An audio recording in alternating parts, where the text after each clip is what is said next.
Bonjour, je m'appelle Ahmed. Je viens du glorieux pays d'Irak et je suis né musulman. Mon problème, c'est que j'ai pratiqué l'islam quand j'étais... Frères, nous demandons d'abord aux non-musulmans de poser des questions.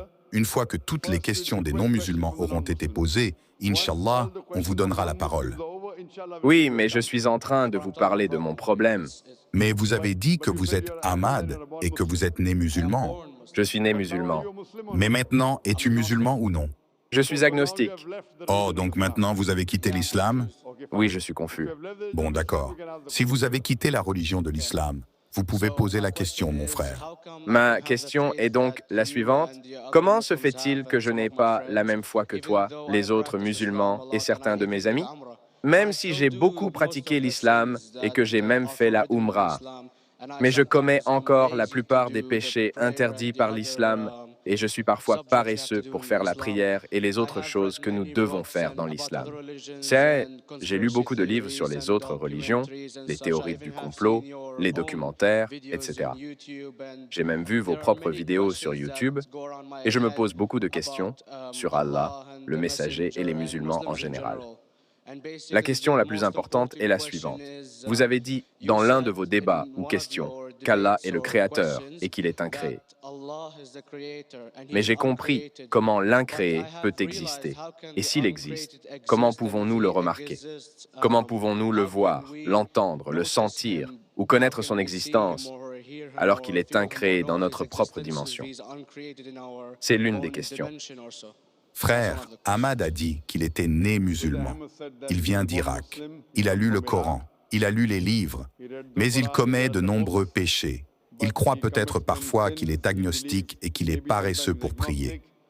Frère, avant de répondre à votre question principale, si vous commettez des péchés et si vous êtes paresseux pour prier, cela ne fait pas de vous un non-musulman, tant que vous croyez que la prière est plus importante.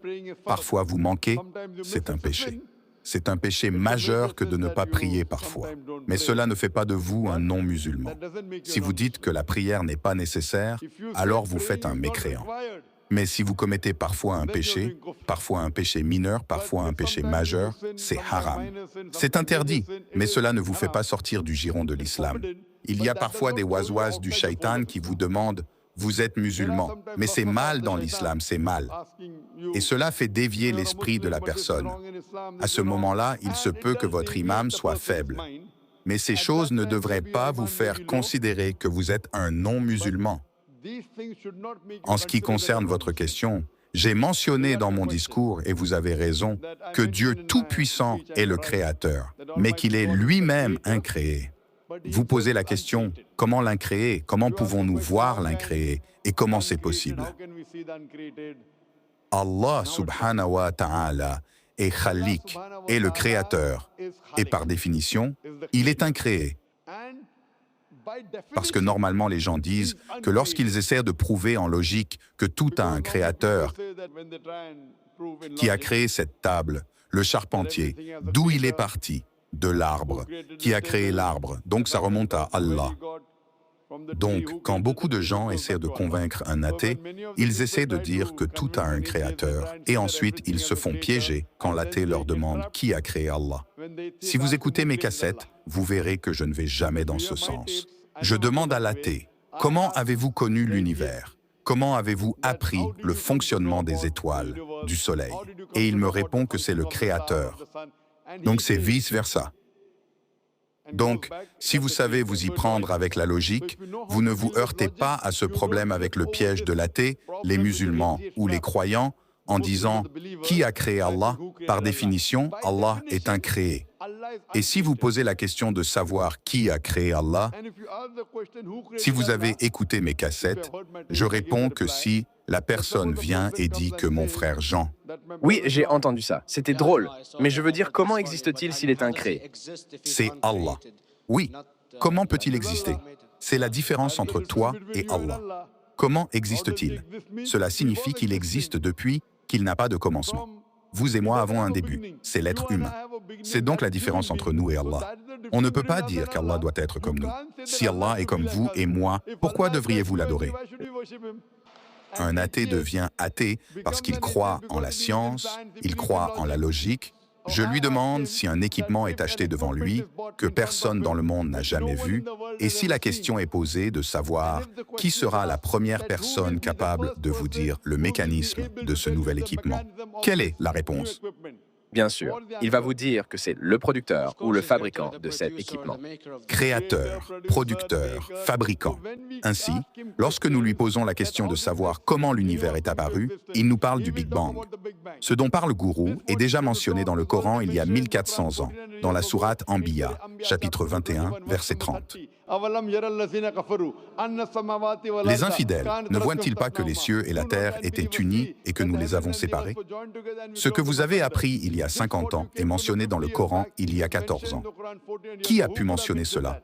Eh bien, dans diverses civilisations, en 2000 ou 5000 avant Jésus-Christ, avant l'arrivée de l'islam ou du christianisme, il y avait plusieurs civilisations qui étaient douées en astronomie et qui en savaient plus sur notre système solaire que nous aujourd'hui. Hélas.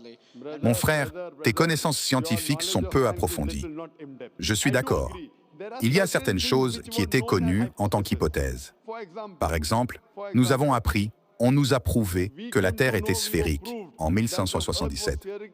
Je sais qu'au VIe siècle avant Jésus-Christ, Pythagore croyait que la Terre était sphérique.